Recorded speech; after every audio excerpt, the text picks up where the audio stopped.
질의 시간이 답변 포함 7분임을 다시 한번 강조해 드립니다. 다음은 존경하는 임광현 의원님 질의하십시오. 네.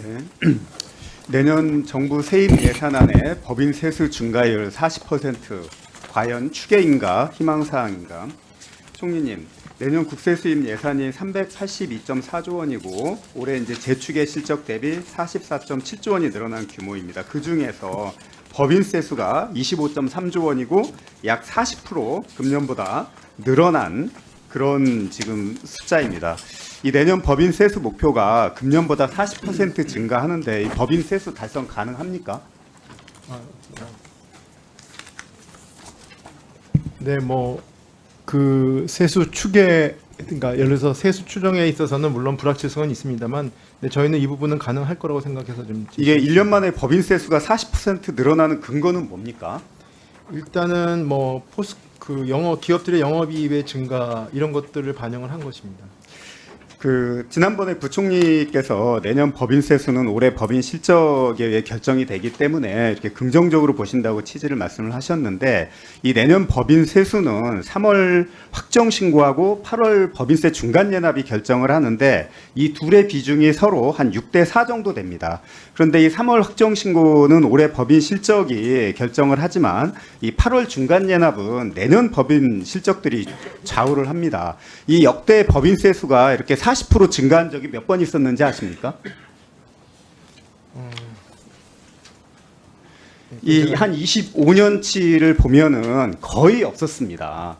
딱 한 번 있었는데 그게 언제냐면 2021년에서 22년 넘어갈 때 이 코로나 때 돈이 많이 풀려가지고 이때 코스피 12월 결산 12월 법인들 영업 이익이 무려 58.2%가 증가한 적이 있었습니다. 근데 올해는 그렇지 않습니다. 지금 최근 데이터를 보면은 상장사 261개 기업 중에 122개 기업이 4분기 영업 실적 전망치를 하향 조정을 했어요. 그다음에 이 3분기 성장치 오늘 계속 얘기했지만 예상보다 지금 크게 떨어졌고 그다음에 10월까지 기업 경기 실사 지수 전망치가 13개월 만에 최대 낙폭을 기록했습니다. 91.9로. 그리고 이 또 모건 스탠리는 내년에 한국의 반도체 빙하기가 올 걸로 이렇게 예상을 지금 하고 있습니다. 그래서 지금 이 현장의 법인세 담당자들은 현실적으로 이 40% 증가는 불가능하다라고 얘기를 하고 있는데 현장 얘기 들어보셨습니까?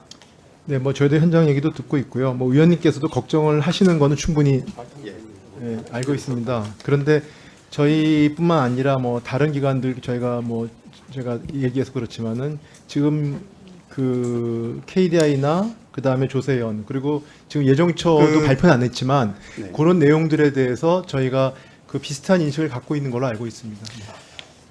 저는 되게 우려가 되고요. 지금 또 그뿐이 아니라 한국은행 잉여금 세입을 내년에 4.2조 원으로 잡아놨는데 올해 7천억 원이 결손된 상황이고 상속세 물납주식 매각도 3.7조 원 세입에 포함시켰죠. 근데 이게 지금 경영권이 없어서 2회 유찰된 물납주식이 과연 내년에 매각될지도 의문입니다. 그래서 이 한은 잉여금이 계획대로 들어오지 않고 이 국세 물납주식 매각이 안 되면 여기서만 또 4조 원이 결손이 됩니다. 그래서 이것도 지금 걱정이 되고 지난해 기재부가 반복했던 이 상반기엔 안 좋지만 하반기엔 좋아질 거다 하는 상저 하고론이 지금 2년 연속 대규모 세수 결손인 상저 하저로 이어졌고 내년도 세입 전망은 올해는 안 좋지만 내년은 좋아질 거라는 금저 차고인데 이것도 지금 금저 차저가 될 우려가 저는 크다고 생각을 합니다. 그래서 내년에 세수 결손이 이어지면 3년 만에 100조 원 가까운 세수 결손인데 이대로 가면 진짜 차기 정권까지 재정의 블랙홀에 빠질 수 있다고 보여집니다. 그리고 이 최 부총리님은 재임 내내 세수 펑크를 기록한 부총리로 역사에 기록될까봐 저는 우려스럽습니다. 그래서 부자 감세 정책 기조 바꾸지 않으면 좀 이런 게 고착화되기 어려울 것 같다는 좀 우려를 말씀을 드리겠습니다. 그렇게 하고 다음 가업상속공제제도 얘기를 좀 하겠습니다.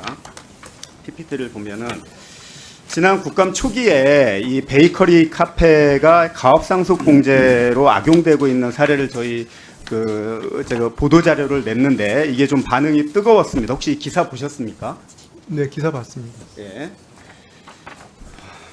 그런데 이게 지금 아시다시피 커피 전문점만 하면은 이 가업상속 공제를 지금 못 받지 않습니까? 그래서 이제 빵찍을 가업상속 공제로 하고 있는데 한번 사례를 하나 보면 서울 근교에 이 베이커리 카페입니다. 여기 토지만 해도 한 23억 되는데 이거 그냥 자녀에게 증여하면은 세금이 한 7억 넘게 나옵니다. 근데 10년간 베이커리 카페 운영해서 자녀한테 주면은 상속세 한 푼도 안 내도 됩니다. 이 가압승계 과세 특례 적용해서 300억 원까지는 가압상속 재산의 100% 공제를 받기 때문입니다. 근데 실제로 이런 경기도에 이 카페를 이렇게 보면은 예를 들면 A 카페 같은 경우에는 2020년 개업 후에 계속 당기 순이익이 줄고 있고요. B 카페 같은 경우도 2019년 개업 후에 당기 순이익이 적자로 돌아섰는데 계속 영업 중입니다. 이 규모에 비해서 이 수입들이 적은데 하지만 이들 카페는 10년 버티면은 가압상속공제 적용 혜택을 보게 되고 그 사이에 지대도 오르거든요. 근데 이제 사실 일반인들이 운영하는 이 카페는 10곳 중에 절반이 5년을 지금 못 넘기고 있습니다. 그래서 요거 이제 카페고 또 하나 사례를 보면은 이 강남의 꼬마 빌딩이거든요. 예, 이거 수백억짜리입니다. 현재 가압상속공제가 진행 중입니다. 이 업종은 학원이고요. 이 부동산 그냥 상속하면은 세금이 한 140에서 한 150억 정도 됩니다. 근데 가압상속공제하면은 0원이 됩니다. 세금이. 그래서 거기다 이제 또 빌딩 가격은 계속 오를 거고요. 그래서 지금 이런 강남의 꼬마 빌딩들이 가압상속공제 컨설팅 문의가 많이 있는 거 알고 계십니까? 그래서 저는 이게 지금은 나타나지 않지만 앞으로 10년 정도 후면은 이 가압상속공제로 많은 부동산들이 세부담 없이 승계되는 현상들이 생길 수 있을까 봐 걱정이 됩니다. 그래서 본래 취지인 가압승계가 목적이 아니고 이 세금 혜택 받으려고 이런 게 하고 있는데 이거는 본래 이 취지에 안 맞는 거 아닙니까? 그래서 근데 이게 기재부 국세청에 이런 거에 대한 실태 파악을 하고 있는지 물어봤는데 이거 한번 보실까요? 지금 기재부 국세청 아무것도 이걸 안 하고 있어요. 그래서 이런 지금 현황 파악도 안 하고 있는데 이거를 또 2년 만에 지금 600억에서 1,200억으로 금액을 확대해 주겠다고 하는데 이렇게 국가 정책을 저는 졸속으로 추진해도 되는 건지 걱정이 됩니다. 네, 그 의원님 지적하시는 거는 잘 알겠습니다만은 가압상속공제의 요건이 있습니다. 그러니까 단순히 부동산을 물려줄 경우에는 다시상속세를 내야 되지만 이게 가업에 활용이 되는 그런 기업의 자산이라면 이게 기업의 어떤 계속 기업의 중요성을 저희가